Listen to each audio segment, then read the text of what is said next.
Rated Gen Z, where real talks get real. Each episode dives deep into the minds of 18 to 24-year-olds, exploring their dreams, struggles, and perspectives that most people never hear. We're diving into the chaos that defines a generation everyone talks about, but nobody actually listens to. This isn't just a podcast. This is a generation speaking.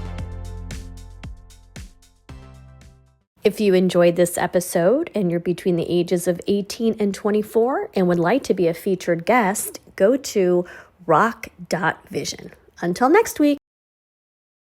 Welcome to the Rated Gen Z podcast, Mana. How are you? Hello, Miguel. I'm fantastic. Well, I am thrilled to say that you are my very first guest from Japan. I have never had a guest even on my Rock the Boat YouTube channel from Japan. So this is very exciting for me. Well, I feel really honored about that. Yes, hopefully you'll be the first of many. Yes. I would love for you to give a little intro about yourself. Okay, so hello, my name is Mana from Japan. I am 26 years old right now. I used to be a caregiver towards my youngest brother until I was 22 years old. Right now, I am living by myself, and my vision for the future is to create a society where family members don't have to take on all the burden of caregiving. Yeah, that's pretty much about myself. Well, thank you for sharing because, that's something that not a lot of people expose, if you will, because caregiving is not the most glamorous job to take on. In terms of facilities, I know that we have special needs schools. Like my youngest brother has autism, and he went to a nursery school that's dedicated towards people who have special needs, and elementary school and junior high school as well. He went to that kind of place. So my family was kind of lucky because we had those schools around our neighborhood. However, families who have to travel like maybe 1 hour to go to those schools has a lot of difficulties because it's really stressful to go to work. It's really stressful to go to school. So facility-wise, those commuting to the place is one problem that we have, I think. So because of that, is it normal then to have the siblings come in as caregivers, or is your situation unique? Or are there many like you in Japan that are helping out with their siblings? When I was younger, like in my early 20s, I thought my situation it was normal in my life, but I thought I had a unique situation because I didn't really have many of my friends didn't really open up if whether they have a sibling who have a disability. Maybe they had one, maybe they had, but they didn't open up. However, when I started to reach out to people, when I started reached out to an organization that is dedicated to help caregivers, I realized that I'm not the only one who's suffering from this. So that was a huge relief. And I'm assuming that's why you're speaking out about it, because you want others to also not feel so alone and know that there's people out there that are experiencing the same thing. Yes, I don't want them to feel alone. And when you connect with people who have similar experience, you can rethink your own life. Like, I'm living this life right now, but maybe there's a better option. I really wish that I had that kind of conversation much earlier than I had. So that's why I'm speaking out about this. You're young, but you were younger when you were helping out with your brother. Did you feel like you were being robbed of your childhood and that you had to grow up really fast and mature very quickly because you were now responsible for someone younger than you? Back then, I didn't really feel that way because I still love my little brother. Yeah, back then I didn't really feel that my childhood is robbed. But when I look back at it now that I'm out of the caregiving situation, there are times where I felt that my parents are spending more time taking care of my little brother than me. So that was the dynamic that was more difficult. It Ye- was not so much you, but how your parents gave more attention to your brother. So then you felt like you were actually being, I guess, somewhat deprived of the parenting that you needed. Yeah, when I look back at it, I sometimes feel that way. Yeah. Well, I'm sure when you're in it, like you said, this in no way diminishes your love for your brother or any of that. But obviously, times have changed. And in the past, decades ago, I felt like that was more of a thing for siblings to watch each other. And I feel like now it's taken a shift where you recognize that, yeah, kids shouldn't have to have that responsibility at such a young age. So for you, when you're trying to speak out about it and let others know that you had that experience, what in particular is it that you want to get? Like, what kind of message are you trying to get across? Like, create maybe like a nonprofit or a community? Like I'm just trying to understand like how you're trying to get your voice out there even more. What a fantastic question. There are a lot of ways where we can solve this situation. There are a lot of ways we can solve, but if I have to choose one, it would be creating a place where caregivers can comfortably speak about their struggles, period. Because to give a little bit of backstory about myself, I left the house where I grew up when I was 22, and that is because my father did violence to me. And now when I look back at it, I really feel if we had a place where siblings and parents can speak about their struggles more openly, I think he wouldn't have done violence to me because he would have a place where he can express In a his safe way. struggles. Yes, in a safe Yeah, place. express his struggle as a parent because, I had struggles as a caregiver, but my parents also had struggles. Yeah, it's really hard. So we really need those spaces. Yeah. I think it's the spaces to be able to be vulnerable and speak up so that you can have empathy and compassion towards each other. I would think as a child, you tend to resent your parents because they're putting you in this position.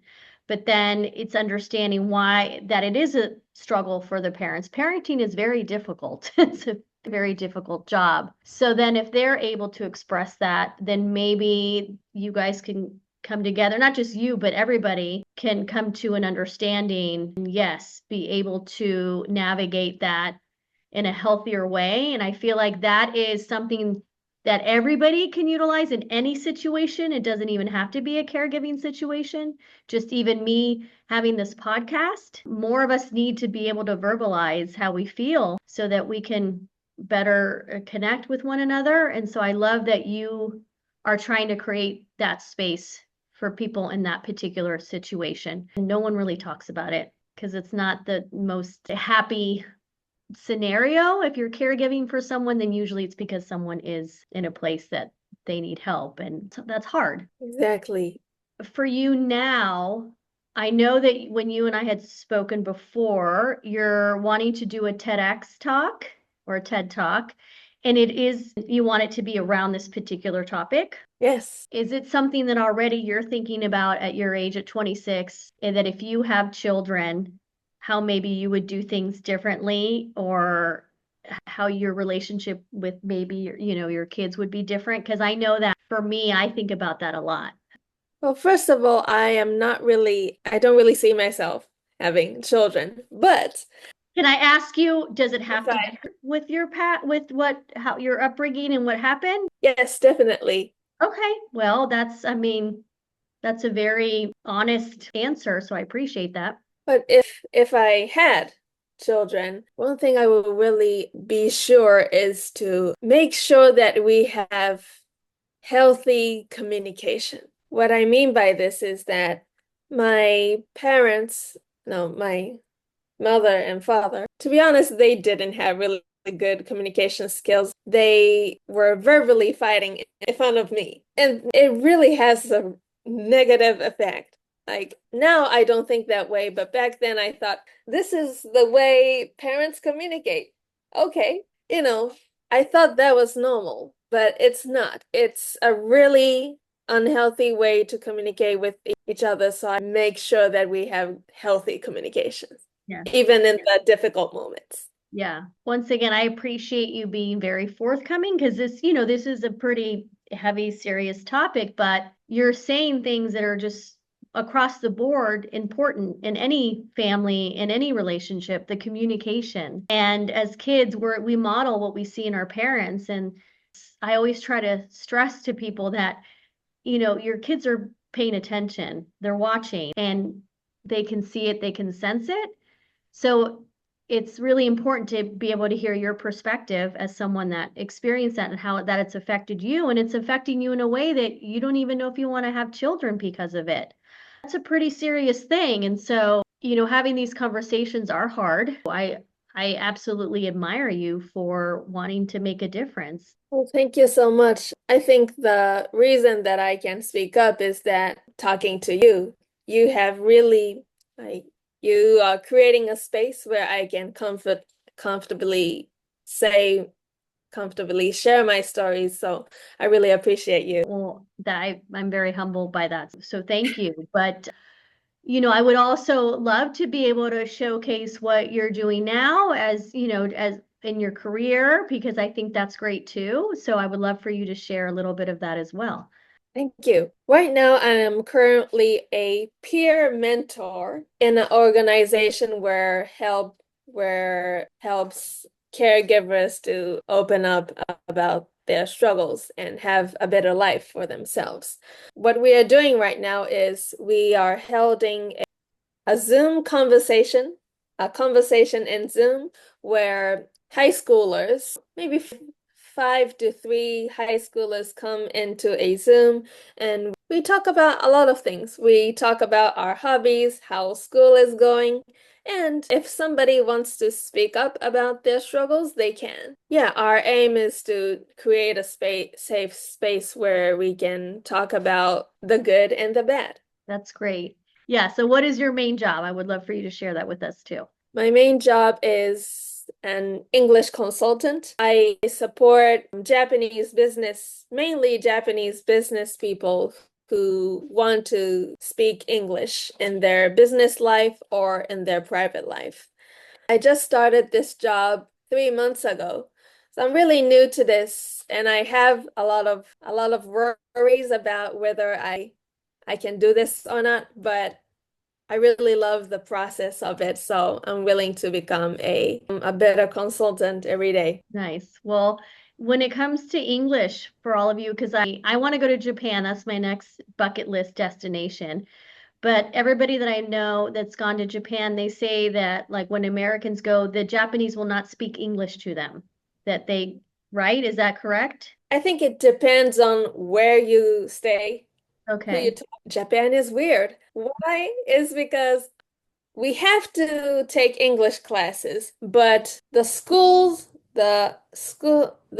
goal in for the school is not focused on speaking. It's focused on listening and reading in a test. Because it's so focused on listening and reading, most Japanese people don't have the skills to speak in English. That's because when you see when you look at data where how the fluency of the population, Japan is low on the list. Yeah, That's what I that's figured, but it's always nice to ask since I haven't had very many conversations with anyone from Japan, so I might sound a little naive, but I figure might as well take the opportunity to ask while I can. We have the phones, so you can Google Translate, I think, on the phones now, and that's how a lot of people have been communicating in those countries. That is one good thing about AI,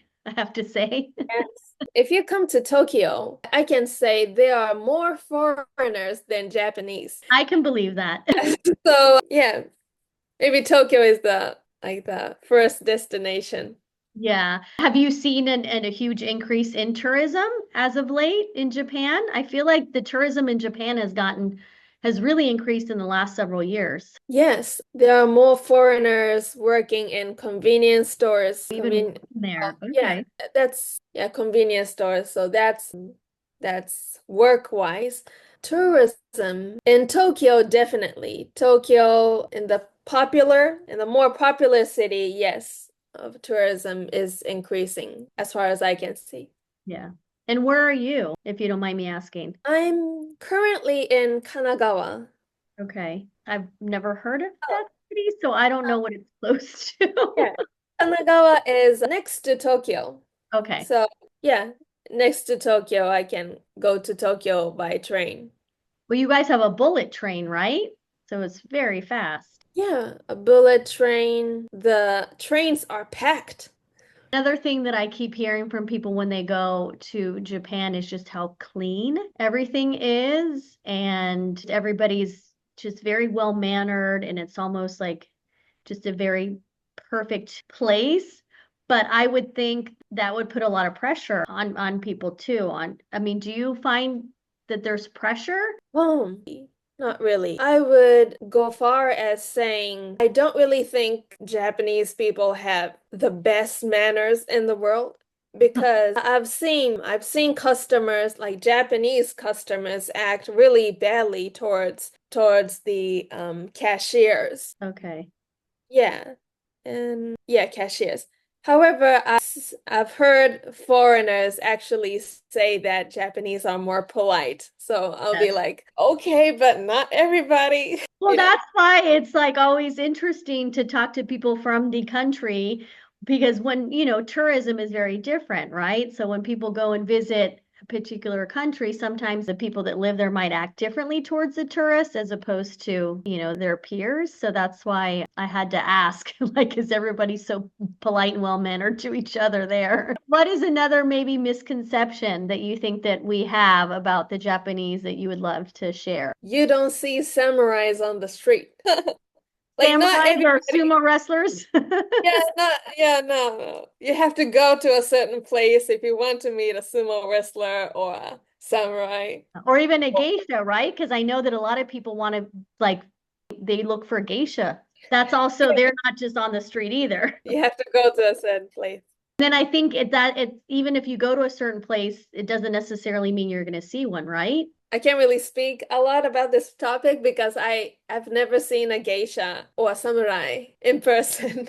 See, that's so interesting because Yeah. I find that all these tourists, when they go over there, that's like one of the first things that they want to see. And so the fact that you actually live there and you haven't, so I guess it would be the same here thing in the States. Someone maybe thinks that they're going to see a cowboy on the street just with his lasso and a cowboy hat. Maybe it's the same thing when people come here and it's like, no. Yeah, so this conversation, I think it has something to do with what we talked about earlier. Like we have images towards caregivers and in the welfare industry. I assume most people think that caregiving is something that's like really warm and yeah, really warm, like a Mhm. vague image Yeah. about us, but there are moments that I really cherished in my childhood, but it's not all that.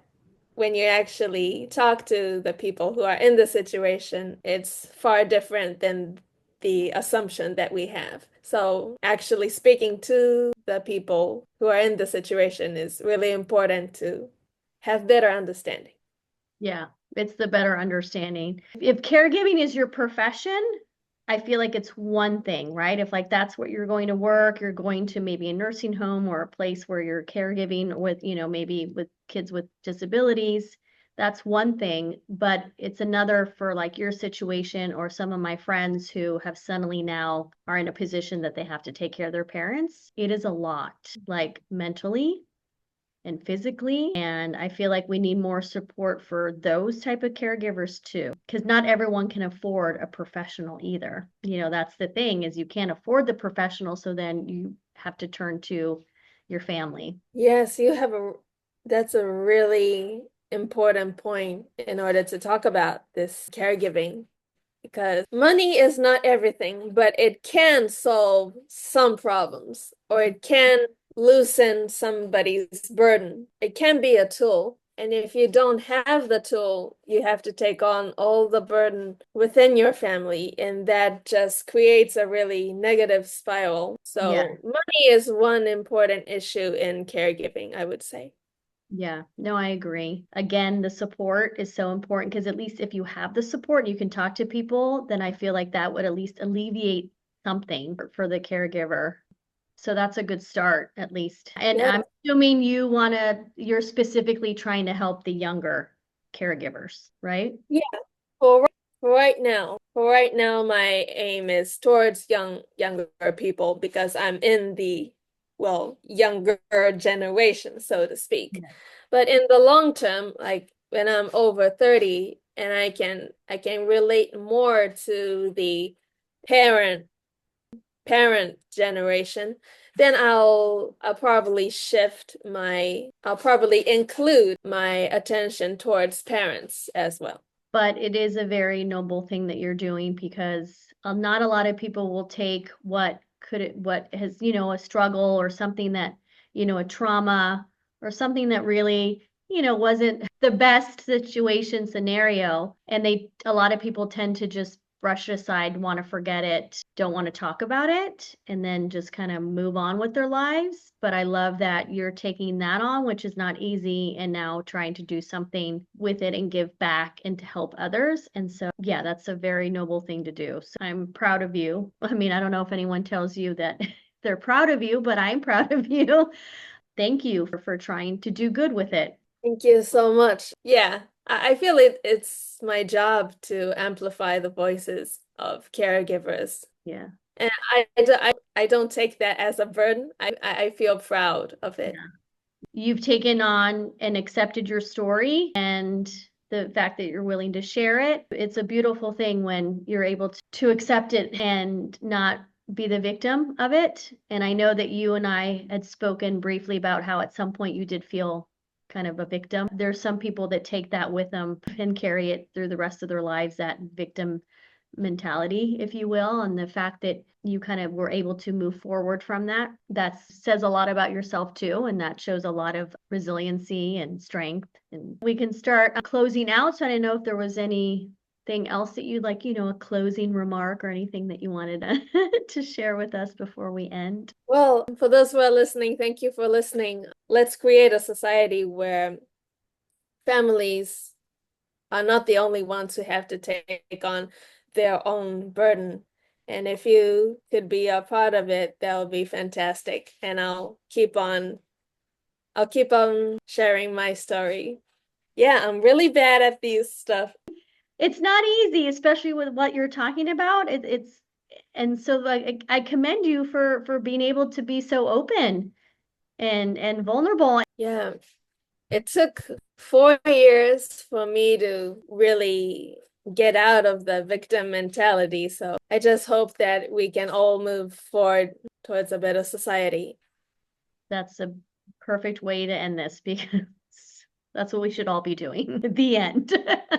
Well, thank you so much. I appreciate it. And yeah, I'm going to look forward to following your journey and seeing you on that TED Talk. Yes, I'm working on it. Well, thanks again. Thank you so much, Raquel. Really appreciate it. If you enjoyed this episode and you're between the ages of 18 and 24 and would like to be a featured guest, go to rock.vision. Until next week.